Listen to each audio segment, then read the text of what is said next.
Hello students, previous lecture में हमने cell membrane तक पढ़ लिया था। आज पढ़ेंगे endo membrane system. Endo membrane system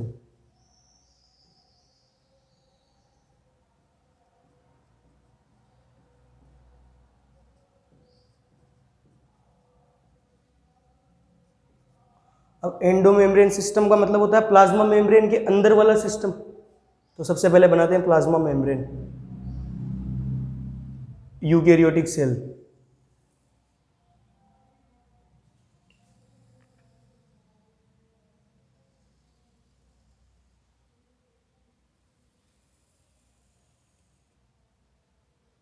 ये होगी प्लाज्मा मेम्ब्रेन। प्लाज्मा मेम्ब्रेन में बनाएंगे सबसे पहले। अब एंडो मेम्ब्रेन सिस्टम में कौन कौन से सेल ऑर्गेनल्स आते हैं? वो होते हैं गोल्जी बॉडी, ईआर और लाइसोसोम। तो सबसे पहले बनाएंगे ईआर। तो ईआर के लिए पहले बना रहे हैं न्यूक्लियस, क्योंकि न्यूक्लियस की आउटर लेयर से ही ईआर निकलती है।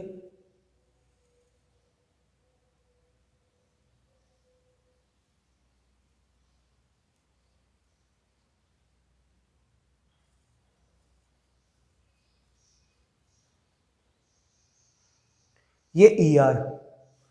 अब ईआर के ऊपर राइबोसोम लगा देते हैं अपन पहले। ये राइबोसोम्स। तो रफ ईआर हो गई है, रफ एंडोप्लाज्मिक रेटिक्यूलम।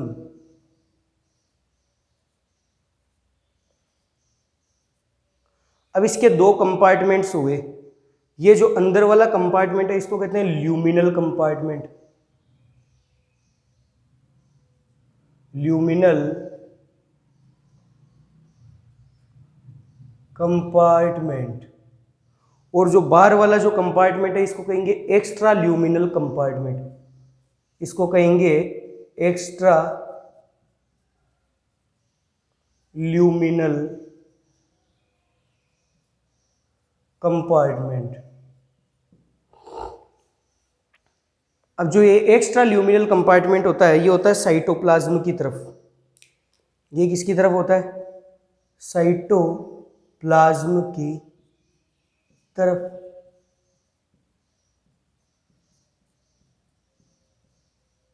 अब साइटोप्लाज्म की तरफ इसलिए क्योंकि ये सब ये क्या है, प्लाज्मा मेम्ब्रेन के अंदर क्या होता है? फ्लूइड होता है, सेल फ्लूइड। उस सेल फ्लूइड को क्या कहते हैं? साइटोप्लाज्म कहते हैं। अब ये तो हो गई रफ ईआर। अब रफ ईआर पे ये राइबोसोम्स लगे हुए हैं। अब राइबोसोम्स लगे हुए हैं तो ये क्या सिंथेसिस करेंगे? प्रोटीन सिंथेसिस करेंगे। तो ये करेंगे प्रोटीन सिंथेसिस।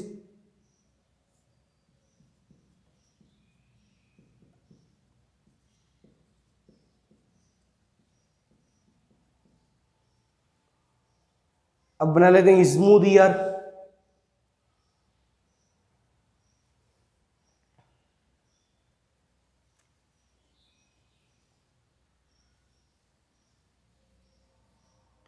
ये हो गई smooth ER, S E R. ये एस ई आर क्या करती है? Lipid synthesis. Lipid synthesis. ये तो हो गई ईआर। अब बनाते हैं फ्री राइबोसोम्स। तो ये बनाते हैं फ्री राइबोसोम्स।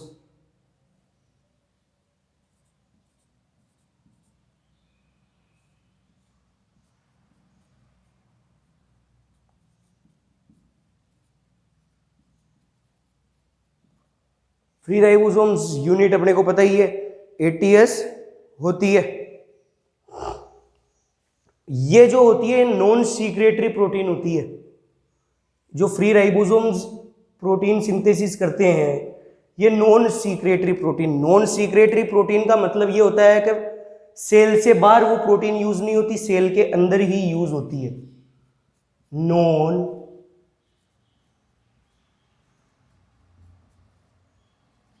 सीक्रेटरी प्रोटीन मतलब सेल के अंदर ही इस प्रोटीन को यूज करते हैं। इसके बाद में बनाते हैं गोल्जी बॉडी।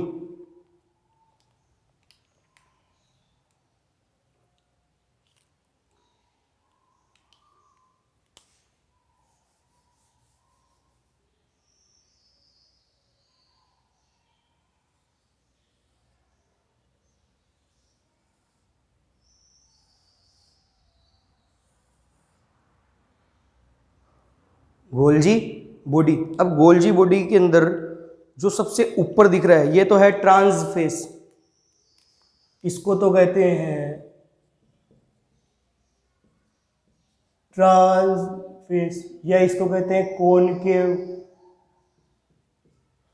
या कहते हैं मैच्यूरिंग,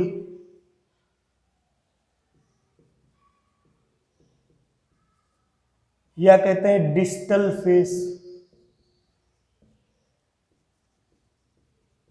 trans face, concave face, maturing face या डिस्टल फेस। और जो सबसे ये जो नीचे वाला दिख रहा है इसको कहते हैं सिस फेस,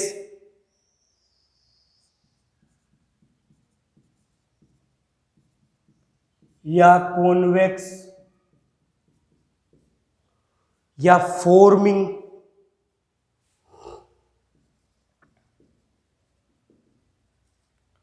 या प्रोक्सिमल।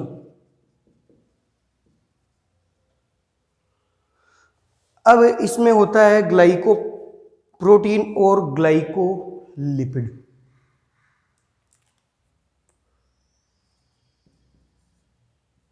ग्लाइको प्रोटीन और ग्लाइकोलिपिड। इस ग्लाइको का मतलब होता है कार्बोहाइड्रेट। Glyco means carbohydrate.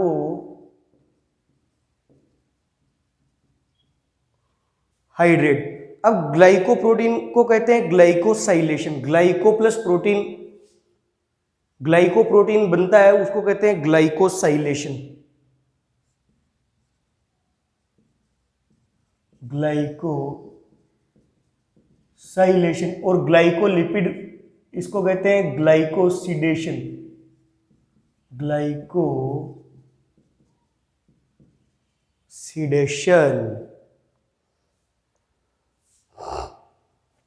अब बनाते हैं लाइसोसोम। तो ये है भैया लाइसोसोम।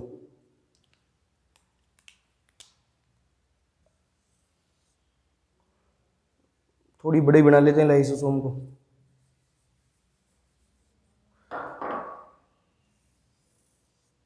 लाइसोसोम, इसमें होते हैं hydrolytic enzymes.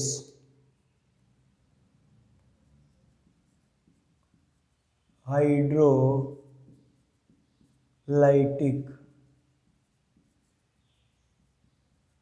Enzymes.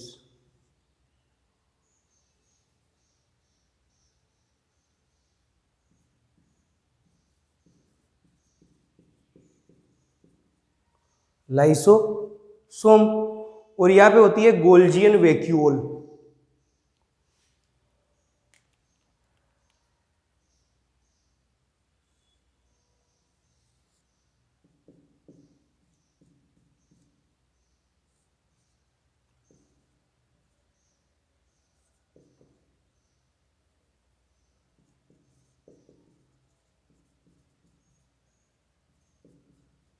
Golgian vacuole ये करती है सीक्रेशन का काम, बार सीक्रेशन, क्योंकि इसमें प्रोसेसिंग, पैकेजिंग और ट्रांसपोर्ट होता है। एंडोमेम्ब्रेन सिस्टम में क्या क्या होता है?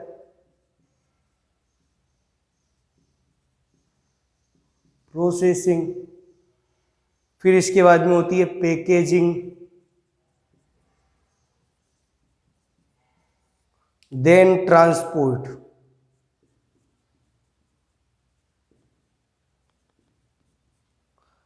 अब पैकेजिंग जो सबसे मेन ये काम गोल्जी, ये पूरा प्रोसेसिंग, पैकेजिंग और ट्रांसपोर्ट का काम करता है गोल्जी एपरेटस। Golgi apparatus. ये हो गया एंडोमेम्ब्रेन सिस्टम कंप्लीट। लो स्क्रीनशॉट।